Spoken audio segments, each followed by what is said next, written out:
Guinée, jamais la question de santé et sécurité au travail n'avait autant préoccupé les autorités. Formés et déployés, ils sont à date une trentaine d'agents présents dans les départements ministériels.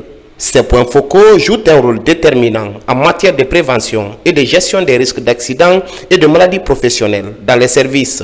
Ils vont nous servir de relais et ces différents points focaux ont pour mission principale celle de la mise en œuvre du suivi de la vision de la santé au travail qui va ne serait-ce que déjà à mettre en place un comité de sécurité et santé au travail, pouvoir identifier les risques qui seront présents au sein de l'administration selon leur domaine de compétences, mais aussi de mettre en place des mesures de prévention qui seront accompagnées de formation, notamment au niveau des gestes de premier secours, mais aussi à l'amélioration continue des agents de l'État. Pour consolider ce acquis, le pays vient de se doter d'une liste nationale des maladies professionnelles indemnisables.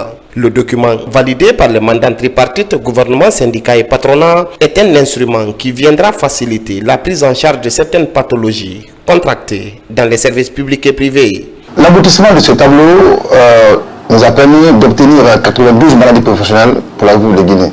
C'est le tableau qui permet d'abord de reconnaître la maladie, de savoir quelles sont les professions qui y sont concernées et quelles sont les modalités de prise en charge.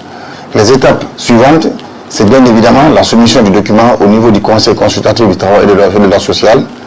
Et après ce passage-là, un décret va être pris par le président qui dit que désormais, voici la liste des maladies professionnelles reconnues officiellement en République de Guinée. Fidèle à ses engagements de promotion d'un environnement de travail décent pour tous les employés, au moment où le méga-projet Simandou est en route, la Guinée a présenté le 18 décembre dernier sa nouvelle politique nationale de santé et sécurité au travail. L'une des innovations, désormais, tout nouveau fonctionnaire sera doté d'un carnet médical. Je suis en milieu de travail, j'ai subi un accident.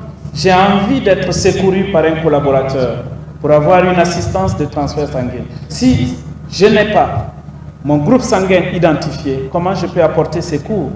Ou si mes collaborateurs, je ne connais pas leur groupe sanguin, comment ils peuvent aussi m'apporter secours? C'est de cela qu'il s'agit. Autant de questions comme ça qui seront désormais résolues. En 2024, ces trois actions phares pilotées ont mis au devant de la scène le ministère du Travail et de la Fonction publique à travers le Service national de santé au travail. Des réformes ambitieuses et courageuses qui font aujourd'hui l'unanimité et dont la mise en œuvre au bénéfice des acteurs concernés n'est plus qu'une question de temps.